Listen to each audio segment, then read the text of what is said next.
in the garage, pull it out. With that E-Tech, it makes it really easy to just start it up, go winterize it again. Unfortunately, my circumstance is that I have to jigsaw puzzle my boat into the back of my stuff, rearrange everything for winter, and it's not as easy as just pulling it out. So it is a way for the year. We're done with our 25 open water season. As far as the boat goes, I think this weekend we might go do some scouting and check out some stuff just north of us and see if they have any ice or starting of ice. And we may do some shore fishing. I don't know. I have actually heard some good reports from, I guess, a few different the river systems, I guess is what I'm saying. But we'll see what happens, I guess. So wherever you are, let us know how fishing is, or maybe if your boat is already winterized.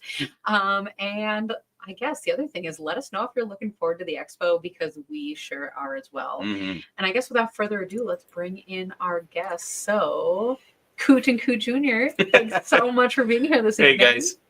Thanks for having us. Yeah, we always love to bump into you guys. For people who might be just meeting you this evening, can you introduce yourselves and tell us a little bit about yourselves? Well, my name is Paul Williams. A lot of people don't know that. Everybody knows me by Coot, because I used to shoot coots or mud hens back in the day. This is my mini-me, Aaron Williams. He is my social media director. What you see on the internet is all because of him. I just do the content stuff, and he puts it together for us.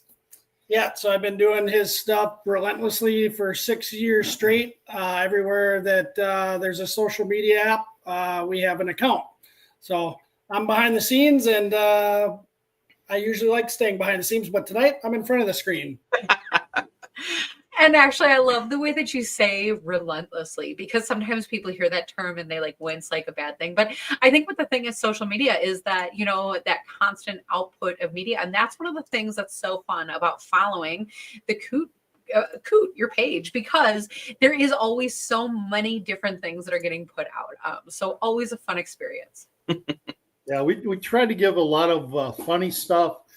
Informational stuff. He's been dabbling in AI. Oh my God. I'm riding deer, I'm wrestling deer, I'm fighting deer. Like, okay, I'm in the deer hunt now. The more you can experiment, the more fun it begins. And obviously providing value and entertainment information, I think that's the name of the game. And people buy from who they like and who they trust. And, he has more than just lures, but everybody thinks it's a lure company. And he actually has products that people they swear by, the Trollmaster rods. Mm-hmm. Obviously, we're affiliated with HT, so we're an extension of the HT family. That's awesome. Well, you're hitting on a few different things there, but I was actually hoping to ask right along that line. I mean, Coot, where did it all begin? We're here talking about AI and posts and media and all these things, but that's not where it all started. Well, Coot's Lure started in 2004. I had a friend stay with me. He was a professional walleye touring guy, and he showed me how to pull worm harnesses on Lake Winnebago. Well, after he left, I started experimenting with harnesses, flutter spoons, and I came up with a kit it was very interchangeable. So knowing H.C. Paul Grawl at the time, he helped me along with the process of building this kit. So I had a Coot 1 and a Coot 2. Each kit was different colors and all that kind of stuff, and it had 19 pieces. Well, with that one kit, you could build over 1,000 lures in your boat. It was all interchangeable. So it got to be very unique and different. Went to the Green Bay Sports Show. We sold out. I was hoarse by the end of the last day, showing people how to do it. It was just crazy. So, and ever since then, I've been kind of involved in tweaking things, because my dad always taught me, he says, never criticize another man's work unless you can do it better. So that's why I came up with my own products. I want quality in my products and a very affordable rate to buy, because I don't want fishing to be that expensive that you can't go out there and do it. So that's been my adage, and he's been having a fun time doing it, because pretty much through his high school and college is very demanding on what he was doing. High school, he played 4 sports, so I was a bleacher guy in my butt every weekend and all that. So now we're enjoying time fishing together, having a great time doing all this kind of stuff. But yeah, it's been a whirlwind for us. I'm playing catch up right now with my father now. With all the outdoors activity. What can we, every winter it turns into where do we want to fish? Do we want to go to Milwaukee? Do we want to go up north? Do we want to go to the Mississippi? It's always like, well, one, the weather, but also what kind of ice conditions. So it's like, we always look forward to this time of year because it's like, where do we want to go? Yeah. Us too. Yeah, like Aaron said, our ice fishing is our Super Bowl for the media, for social media. We get so many people following us because of the different techniques that we do on Lake Winnebago for sturgeon spearing, even spearing or not fishing through my hole in my UTV. Everybody thought that was pretty unique, but that's been going on for a long time here at tubers with trucks and that kind of stuff and front wheel drive cars on Lake Winnebago.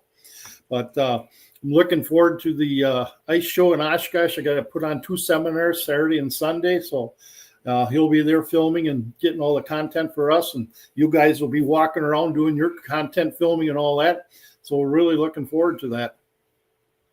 Well, and so while we are on that topic, people who are coming to the expo, because the seminars are not like live streamed or anything, like you get to be there to experience it, which is, it's great because then at the end, maybe questions or whatever. But for people who are coming to the Wisconsin Ice Fishing Expo, what are your seminars about? Can you kind of pitch them for us? My seminars? Well, Seminars. What you're speaking about, what you're going there for. Yeah. Good question. No. It's going to be pretty much talking about the experiences that have been on Lake Winnebago for me. Hopefully I can give some tips and tricks. I don't want to give too many away right here. I'd like to save a few for the show. But, the biggest thing is the end of the day is getting on the ice and getting off the ice. Safety number one. Okay. There's a lot of times that people are not thinking when they go out there, and being a firefighter for 30 years, I've seen a lot of dumb things that people have done. I don't want that to happen to people that go out there. It's supposed to be a fun time to me right now. Catching a fish is just a bonus. Just getting out there is fun, and going through the process of what we're doing, setting it up and all that kind of stuff. Yeah, I think that's a great point to hit. And being that you guys are representatives for HT, one of my favorite things that HT has is the throw bags. I carry my throw bag all year round. I keep it in the boat with me. I keep it in my sled, on my person anytime I'm on the water. And I think it's not a super expensive thing, but I think it's something that's probably one of the most invaluable pieces of equipment that I have with me. Obviously, I like to wear my float bibs, but if there's somebody I can help, not just Emily helping me or vice versa, if there's somebody else we can help out there, that bag's going to help us do it. Yeah, for $25, I've spent $25 in worse places. That thing does come in handy. I actually towed a boat in a couple of years ago with it. The guy looked at me when I threw it. He says, "What is that?" So I explained it and showed him all that. Lucky I had an extra one. He bought it then. But it's one of those things that a lot of people do not like buying safety equipment. Ice picks around the necks, the throw bags, throw floats, that kind of things too. But then you have the people that want to try wearing a life jacket underneath their clothes. No, that does not work. Do not do that. If you're going to wear a PFD, make sure it's on the outside of your clothing. Mm-hmm. That's actually a really great point. I don't know if you guys. Go ahead. Yeah, Emily, I don't know if you guys knew that his background was a firefighter. So he actually did ice water rescue training. So that's where a lot of that stems from. So then, okay, can you explain to everybody why it's important to wear the PFD outside of your clothes versus like under a jacket? Well, okay, if you're wearing a standard PFD, that might be okay, but I wouldn't want to trust it. But if you have the blow-up type one that has water activated, say you spilled something on it, it's going to go into your face and all that. Mm-hmm. A lot of times when it does blow up, it might not be a good situation, because if you're in deep water and you go down and that thing blows up, you're coming up. I hope to hell that you hit that hole, because if you don't, you're hitting the bottom of the ice. Mm-hmm. You're going to knock yourself out. Sometimes wearing that will not help. And the biggest thing too is with ice picks. People think, oh, I can just dig my way out and all that kind of stuff. Well, when you got all that clothes on that's absorbing water, and now where's your upper body strength? Are you going to be able to pull yourself out? Are you going to be able to kick with those big boots on? You got cleats on, all that kind of stuff. And if you do get out of the water, I hope you roll around on the snow, because that snow is going to absorb that water, take it off you so it doesn't freeze as quick. And hopefully you're with a buddy, or he's got a rope or something. Carry a whistle, put your cell phone in a Ziploc bag, that kind of stuff.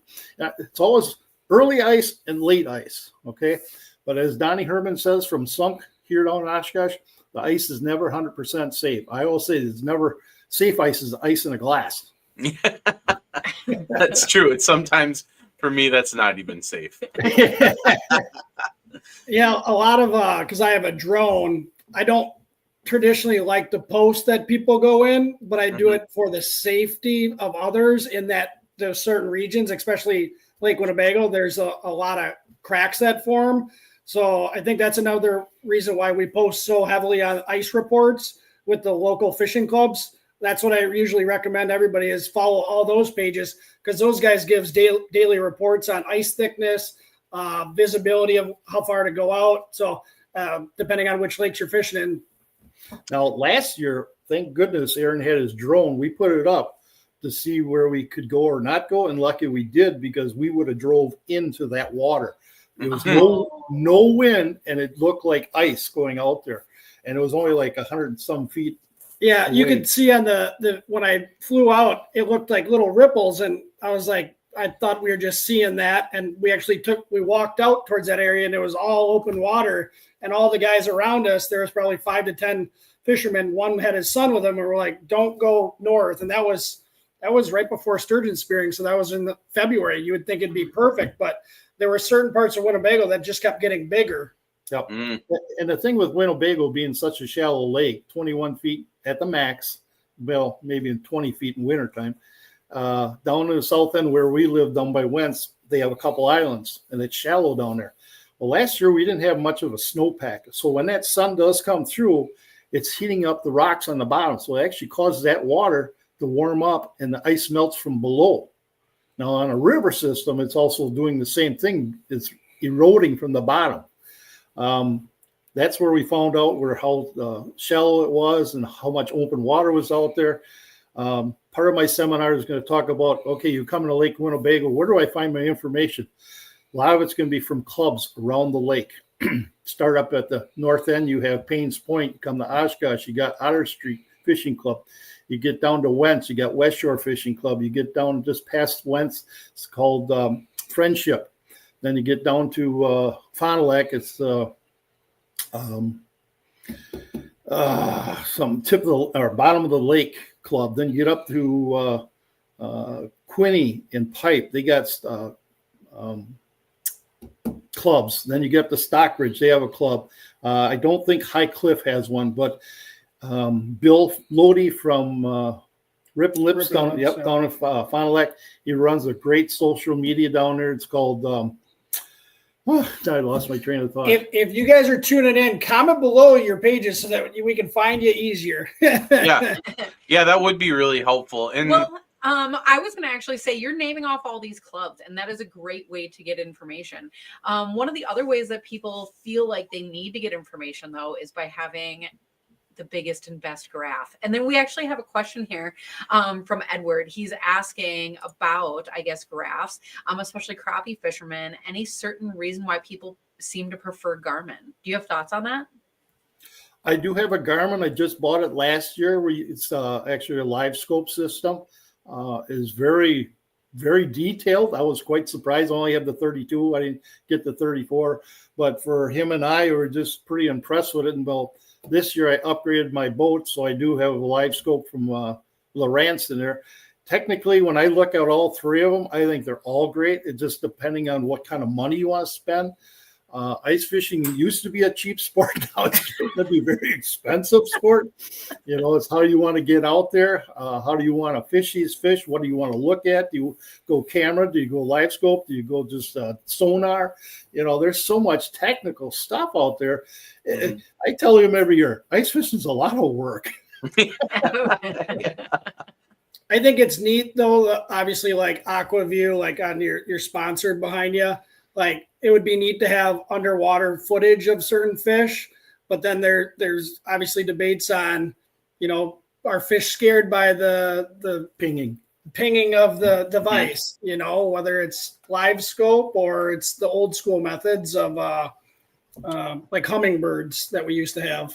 The sonar flashers. The flashers. Yeah. I think technology, it all comes down to preference and what works for you. Can you see the device in front of you? How big do you need a monitor? There's a lot of different options. Right. Like I said, money is the biggest one that's going to factor into all that. To say you should use live scope or not, it's like bringing a horse to water. You still got to make the horse drink the water. You can't make them drink it. That's all. Same with fishing. You got to figure it out. So when I started fishing on Winnebago, I go the fast route. I get in my UTV, I mark fish first. And then if they're not biting, then I'll start adding natural baits like minnow heads or waxworms onto the baits. I want to catch active fish right away if I can. I think that's a really good point, because sometimes people will land on marks, land on fish, but if that's not the biting fish, it's not the moving or eating fish, then you're kind of SOL anyways. Yeah. And most of the time on Winnebago, I'm targeting perch, walleyes, or white bass. There are some crappies out there, but to say to go actually target crappies, I would not be a very good guy at doing that unless I come into a pot of them or something. Yeah, you never know. Right. And so we're talking about graphs. You had mentioned the different fishing clubs. Not everywhere is blessed with a lake big enough to have fishing clubs, especially plural.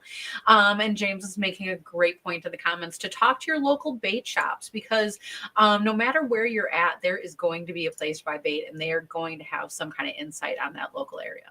Yeah, and I was going to bring up too, like knowing the area that you're fishing. Obviously you guys are talking about the cracks that form on Bago, and for those of us that have been in the area or you guys live there year round, that we all know that that's a common occurrence. But if you don't live there, that might not be something that first pops into your head. Around us up here in the Anago area, one thing we have to look for is springs. A lot of our lakes have springs up here, and so like James is saying, stop by your bait shops, tell people where you're going, see if you can get some tips, because especially bait shops around here, they're more than happy to help you out. That would be the number one or number two, finding out information, local shops or fishing clubs. We are so blessed here on Lake Winnebago because we have so many clubs out there. All the roads pretty much intersect. Wherever there's a crack, there's a bridge. A lot of people get freaked out if they've never been on ice or go over a bridge and all that kind of stuff. Never run parallel with a crack. You always want to go across the crack, because you might find some spider cracks that you actually might just tip in sideways. You do not want to do that at all. Well, and so a little bit earlier, I put this up earlier, but Nick was also saying that ice or no ice, this time of year, the water is really cold. And so it just sucks falling in, and it's dangerous. So just be mindful of your surroundings and have that safety gear with you. What degree does cold water start at? I think cold. 72 degrees. 72 degrees. 72 degrees. That's when the hypothermia starts setting in. When you can't feel your fingers and toes, you better get some help, because you're getting all that blood shunting to your core, and that's what's going to happen. Another thing that people don't think about, if you are driving any sort of a vehicle, whether it's a UTV or a car on the lake, is having your windows down and your seatbelt not buckled on, because some people have gone on the lake buckled in, and that's not good if that vehicle goes down. Same with automatic locking. Yeah. Yeah, that's true. So to give a story about when I went in Lake of the Woods with 2020 with my UTV, I bought the UTV with soft-sided doors, and they had zipper windows. So when I was up there with Kika Vias, who was fishing with, I had the windows zippered all the way down, but they would stay upright. So you always want to think, it's like being in a fire. You always want a second escape route if you could. So I told Keith I was going to head in. It was getting cold. The snow was coming down hard and all that, so I had enough. And I started watching my track line. I got off, so I stopped to kind of get my visual looking, seeing a couple guys ahead of me, so I would just go drive through them. All of a sudden, my right side fell in. I grabbed that door as quick as I could. I threw it open. And by the time I got out, the roof was on my back, sucking me down already. And I'm thinking, oh my God, these things are going to be a death trap to somebody if they don't know what the hell they're doing, you know? Mm-hmm. So I'm thinking, well, maybe I should buy a plexiglass window, put Velcro on it, and put it in my back window, because if it goes down head first, what you're going to do, I could actually push that window out if I had to get an escape out. Mm-hmm. And I don't know if these companies want to do something like that, be safety minded. It's more added cost. Who knows where that goes? But I gave a little talk to a bunch of people about that, and the good points they brought up about UTVs. So, Oh my God. Well, and that sounds like a niche that somebody needs to fill, and I think you have a good background in making stuff. Funny story about him making stuff. So he has that hole, that cover for the UTV. I think he actually got that at the St. Paul Ice Show, right? Okay. And a couple weeks back, a Green Bay Packer DM'd our Instagram and asking, like, who did that for you? And he's like, I made it myself. He didn't know who messaged us. And I said, I think that's a Packer. He said he's from the Green Bay area, but all of his photos are him in the green and gold. And the same day I looked up his name or whatever, he actually got cut from the Packers. I'm like, well, he's got a free winner, so we might be thinking of him to put a hole in his UTV. There you go. That's funny. Normally, we got 241,000, almost 242,000 on Facebook. And with all the social media he puts out, it takes me about an hour every day to go through all that stuff, because I will answer every question or comment out there, because people want to know. I will try to give it to them as quick as I can. It's usually that day or the next day. I think that's the biggest difference. And again, I don't want to speak on others' behalf, but like when you have a lot of ice fishing pages, a lot of people are very secretive and they don't want to share too much. A lot of the advice that like we'll give out on our pages, obviously not public knowledge. So if you guys are watching and you've never heard of our page, Coots Lures, like you can message him all winter long and know he's going to respond to it, whether it's the ice conditions of what he knows or from people that he's communicated with. So just know, like, you're going to get good information, and we want you to catch fish and be safe. Yeah. We're not going to give away your lakes that are going to get murdered by everybody going there, but we will try and give you good direction. Well, as far as being safe and catching fish, we actually have two questions here that relate to navigation, I suppose. And the first one is a really great question, actually, about the trees on Winnebago. And then the second one is about navigation more in general and fishing apps. So let's start a little bit narrow and then work our way out. So the Christmas trees on Winnebago, can you tell us about that? That's kind of specific what they do out there. Yeah, usually every tree will be marked every mile. And it starts out with 2 trees, then it goes to 3 trees, and so forth. It keeps going all the way across. And from Quinney to Oshkosh, it's 11 miles across. So all those trees are marking per mile. So if you hit 5 trees, you know you're 5 miles out, okay? And they try to run one east and west, and then they try to run some north and south out of Wentz, which will be West Shore Fishing Club. They try to go straight out through the islands, or else they veer to the left and go to the northeast with the road. To be cautious down by the Wentz area with the islands. There's some springs down there, so if we have really good ice, it's good. But you have to be careful down there. They'll let you know. If you see tree stumps laying there, they cut them off for a reason. Don't go on that road. Mm-hmm. And if you see a tree laying down, there's a problem there. That is actually 2 really great tips, because I think a lot of times people don't necessarily know how to read the trees and the lines, but especially about those cutoffs and the tip downs. You just, sometimes it's easy to assume like, oh, weather pushed this one over, but they do a good job of freezing those trees like straight up in those holes. And so when it is not an otherwise straight up tree, or once in a while, like on Winnebago, don't they direct them a little bit towards the shore? It's not like totally straight up and down. At least I thought that's what I heard one time. Right. And so, but those trees that are fully knocked down or cut off, that is a no-go zone. Yeah. Another good point I want to bring up. A couple years ago, we fished Battle on Bago for the big tournament, and we had a snow squall come in. And all the people left in that snow squall. Please do not do that. What happened is I think almost 20 cars went head first into the crack because they couldn't see where the bridge was and all that kind of stuff. So the rule of thumb is always have a full tank of gas in your car, have a blanket in your car, have some type of communication device, or tell someone where you're going to be, especially in that tournament. Okay. Because they can come and get you, but it's going to be a long time before they come out there because there's a lot of people out there fishing. So personally, we came in early because I knew what was coming. I was watching the weather. I said, we better get in right now because I don't want to be out here in this kind of stuff. But that's my biggest thing with people. If you have a snow squall out there, just sit there for a couple hours. It's going to blow by. You'll be done. Okay. Yeah. Goodness. So for those times when you don't have to hang tight and you do want to do a little bit of exploring, maybe the conditions are good, but maybe you're not on Winnebago, there are quite a few places to reference for finding fishing spots. So the question here from Edward is specifically about if there's any paid fishing apps that you think are worth it. And I'm going to first of all throw it out there. One of my best fishing apps is Google Earth or Google Maps. You know, anything with that live kind of picture, I do always look at that. But what else do you use? I'm very reserved on spending money in general.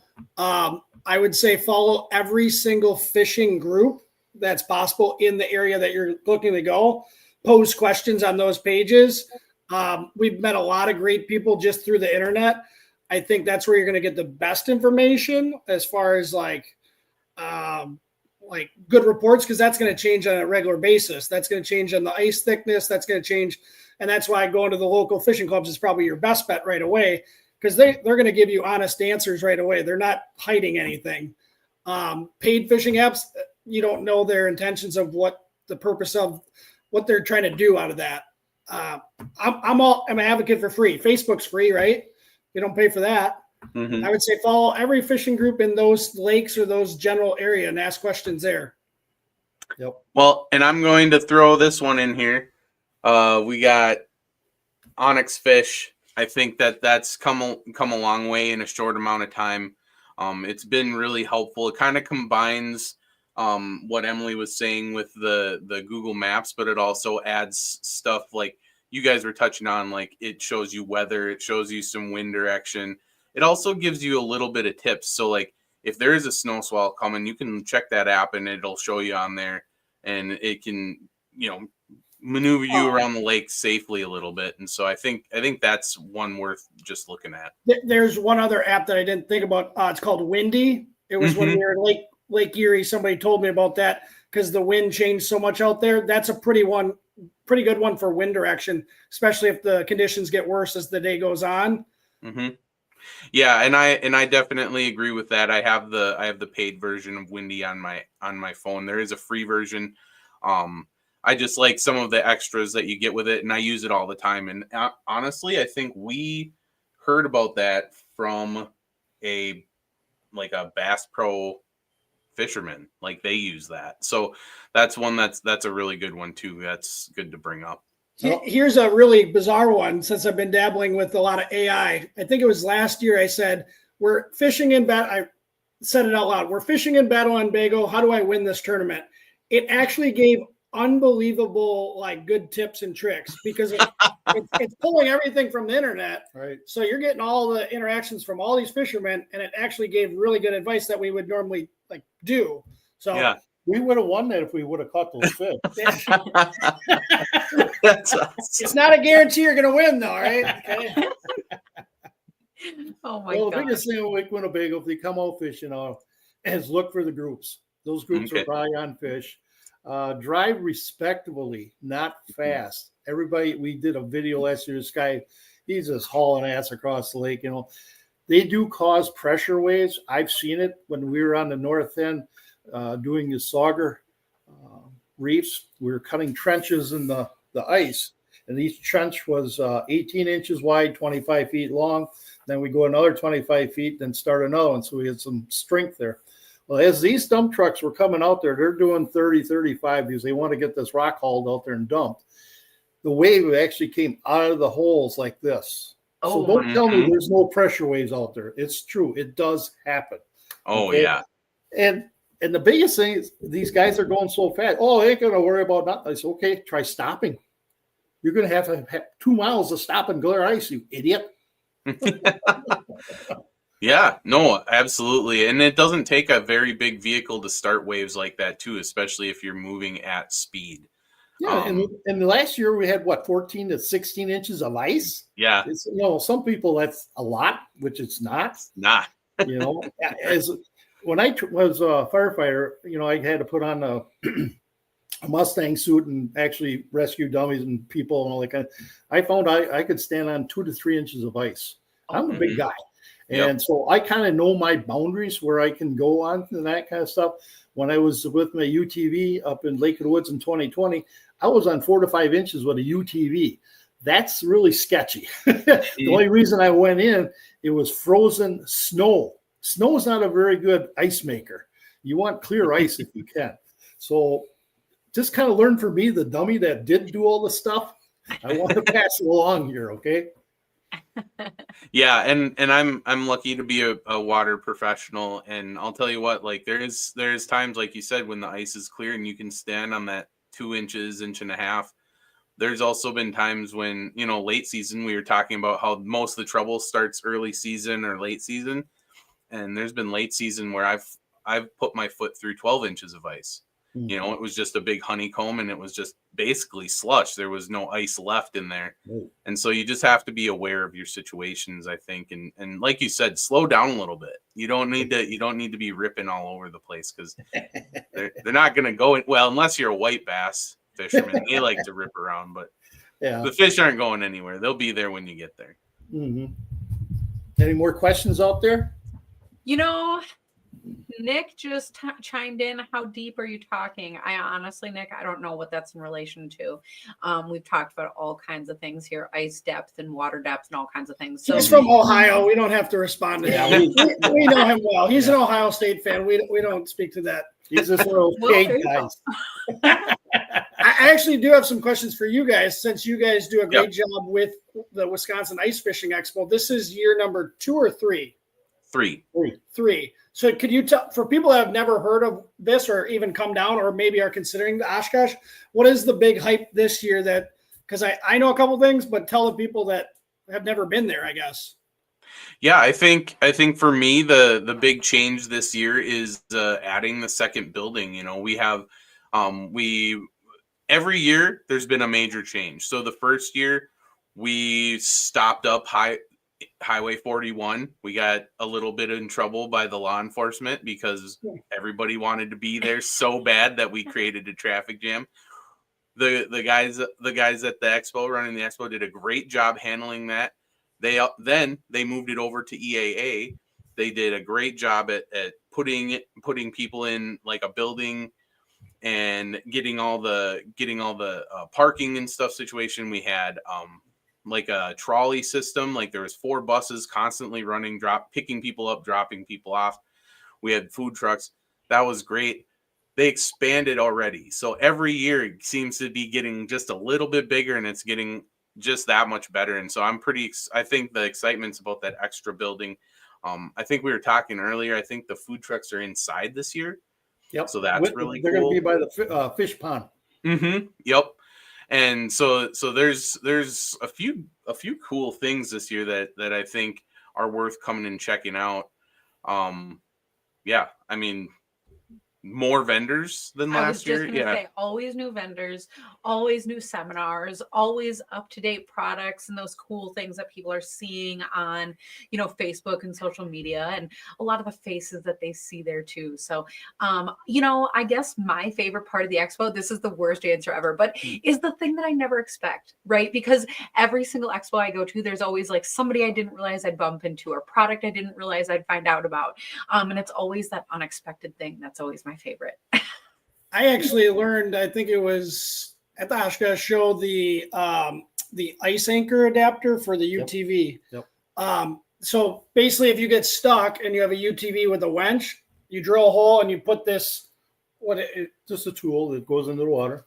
And basically it helps yank you out if you need help. So that was one of the neatest ones for us. So Yeah, Biggest- that's our friends over at Arctic Anchor. They're from Yeah, South Arctic Dakota. Anchor. Thank you. Yep, Yep.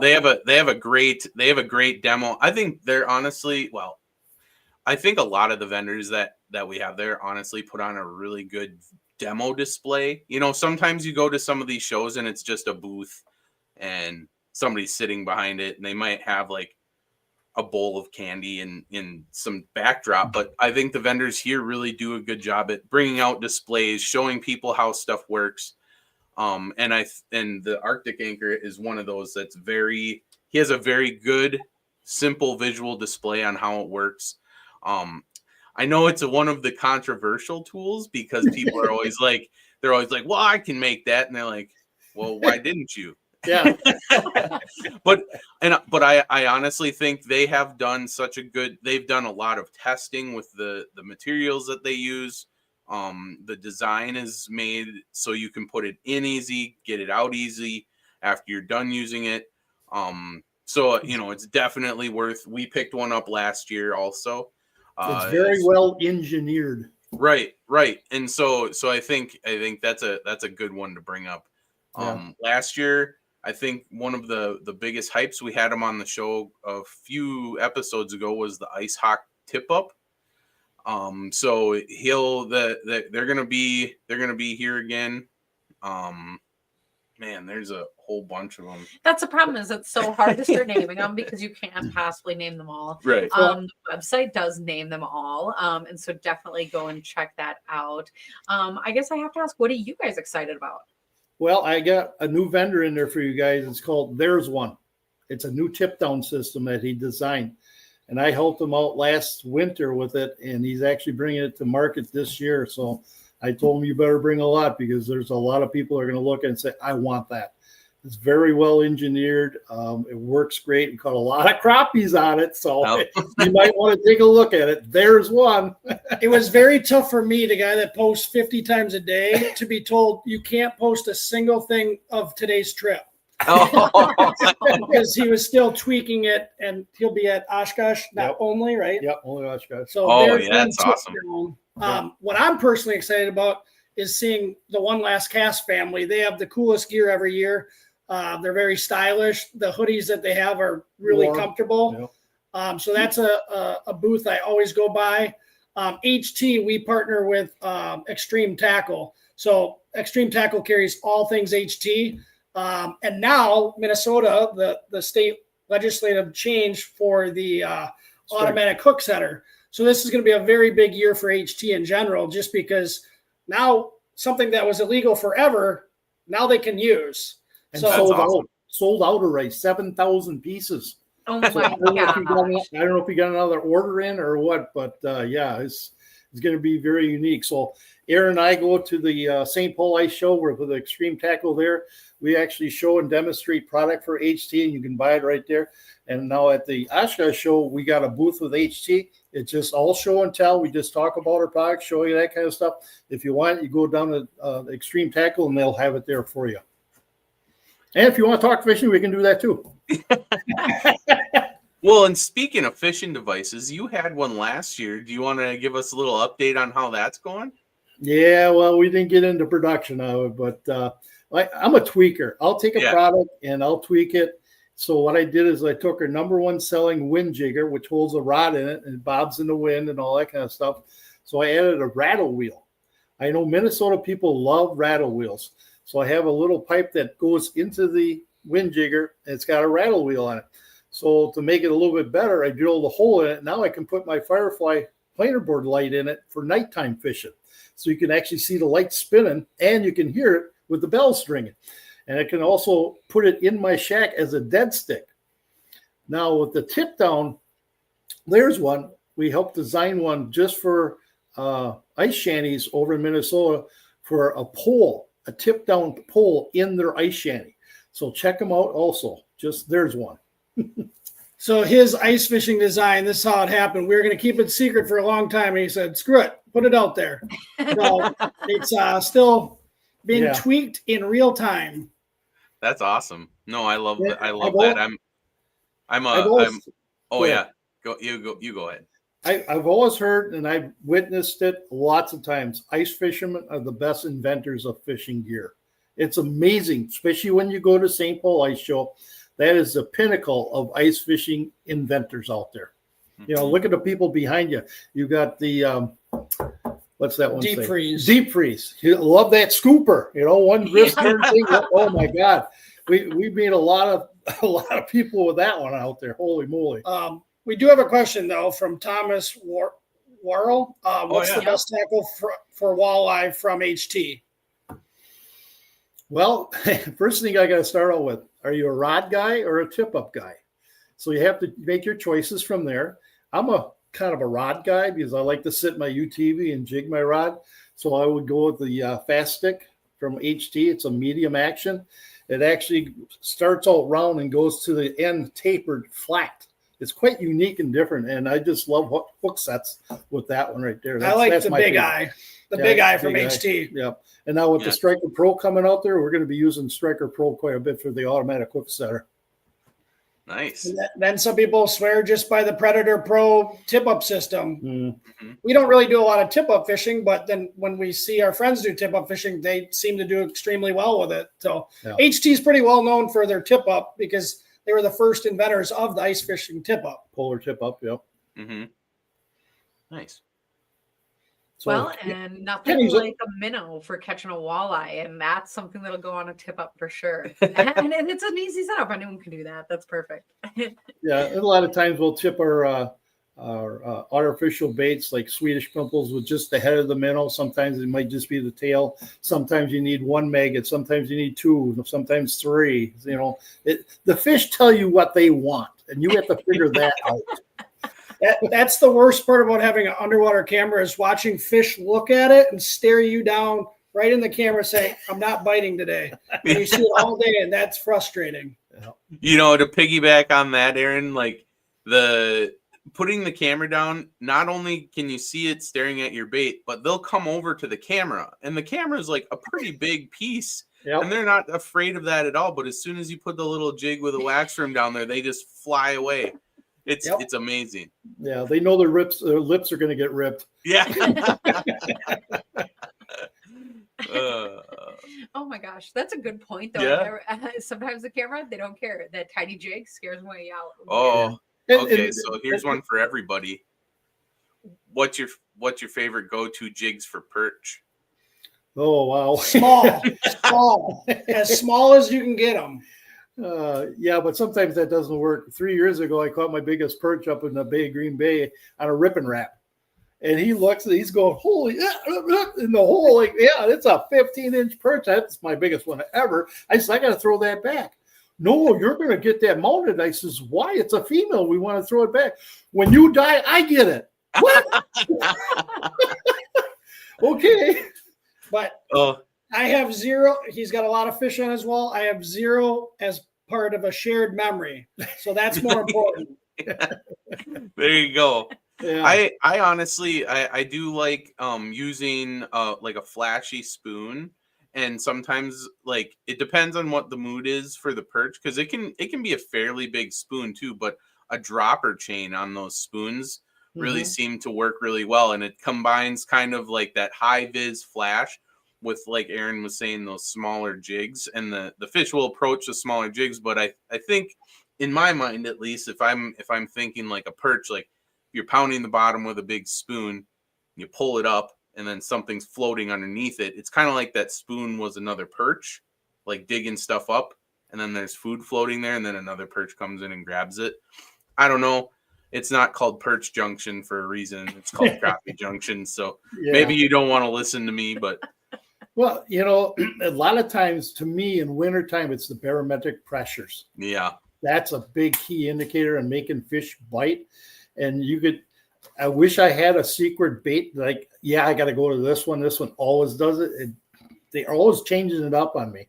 So that's why you got so much stuff to carry out there. Tungsten jigs, the spider jig from HT, color. Yeah, colors will drive you nuts too. You know, I got 24 colors and a rattling wasp. My God, how many more do you want? Oh my goodness. We have another really great question. I don't know if you are familiar with jaw jackers, but Thomas is asking, do jaw jackers work? Because every time he tries them, the ice rod will break. The ice rod will break. So Yeah, jaw so jacker it's is an like auto setter, right? Yep, it's an auto setter. Yeah. Yeah, so he must he must be using too light of a rod. Yeah, I know you definitely have some backbone, and you want to set them as tight as possible. Sometimes it might be the rod itself because of temperatures. I know a real graphite rod does not like cold temperatures at all. They'll break. I guess you'd have to look at, I forgot the name of the rod that we use from HT for our Sapphire. Striker Pros, and they're a medium to medium heavy, which you may that's way too, you want that hook set right away. And that was the whole purpose of these strike hook setters, is to hook the fish quick. You don't want them swallowing it down their gullet like a tip up would do. Mm-hmm. Well, and I think it begs to bring up, you should probably look at rods that are in the fiberglass family. Just because they tend to be a little bit more on the tough side. They have like from a rod builder, they have a little bit more of a moderate action, so you get a little bit more bend through the whole rod as opposed to just the tip.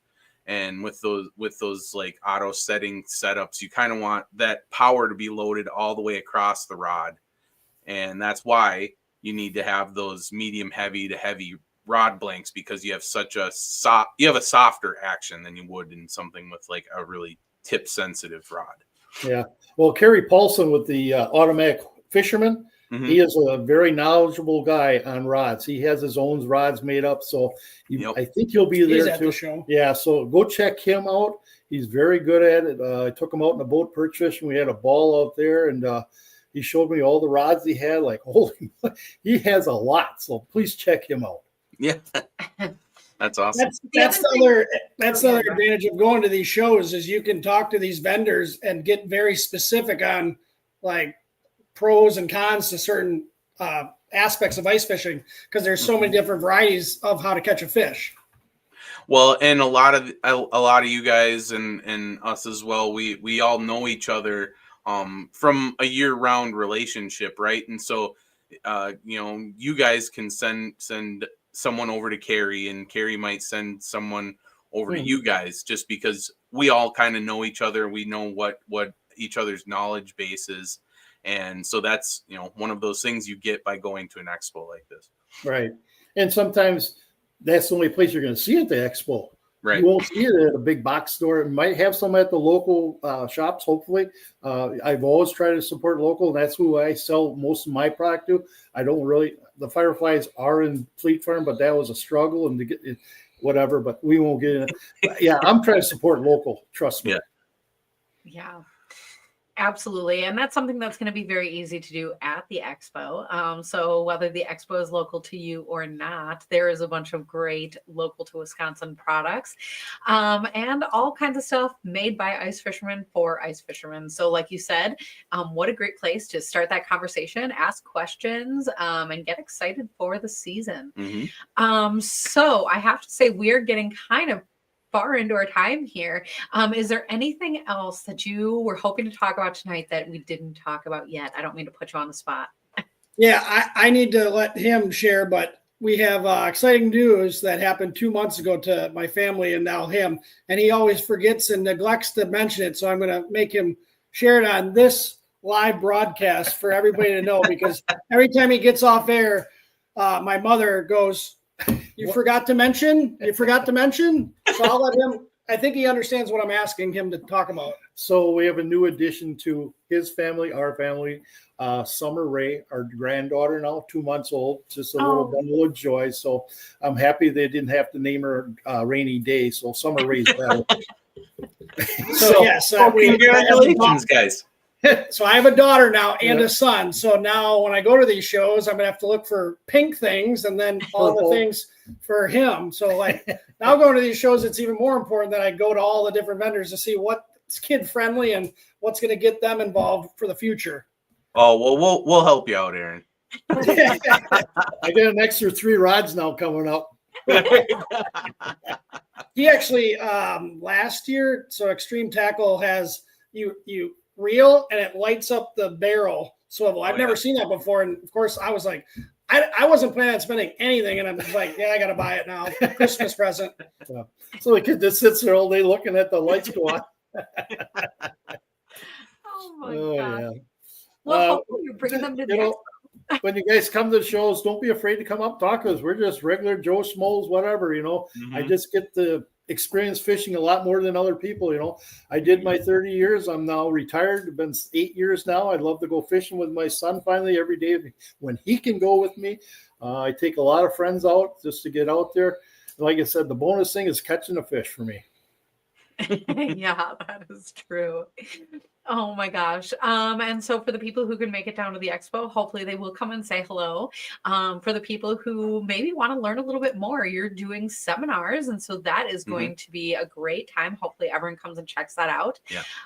But otherwise, we are looking to spend some time with you. I'm looking forward to spend some time with you that weekend. And so thanks so much for being here tonight to give us a little preview. Thank you guys Thank very you. much, and we'll see you in 2 weeks in St. Paul, and can't wait to see you here in Oshkosh then too. Absolutely. I do want to shout you guys out. You guys do a tremendous job with the social media presence that you guys create at the show. I think the vendors can't probably thank you enough for how much advertising you do for them, like going around day and day. I mean, Promoting their products. Like, that's really cool that you guys are at every single booth interacting with every single buddy that might not be there. So kudos to you guys with promoting the Oshkosh, Wisconsin Ice Fishing Expo. I don't think it would be to the level it is without you guys promoting it, because people see everything digitally now. And if they don't know something's going on, they're not going to go. So you guys do such a great job marketing them, and they owe you the world for getting all those people there. Well, we appreciate it, guys, but we wouldn't have an expo without people and vendors like you guys. You know, you guys are the show. We just are so happy to bring bring the light to you guys for the few times that people get to see you throughout the year. And yeah, we're looking forward to it. We're always excited for it. Hoping for good ice and safe ice, and let's go fishing. Heck yeah. I couldn't have said it better myself. So thank you so much for being here. And to the people at home, thank you guys for being here as well, because that is always a big part of the fun. And hopefully we get to see each of you at the expo. And either way, we'll see you on the next week's edition of The Night Bite. Night, everybody. See you guys.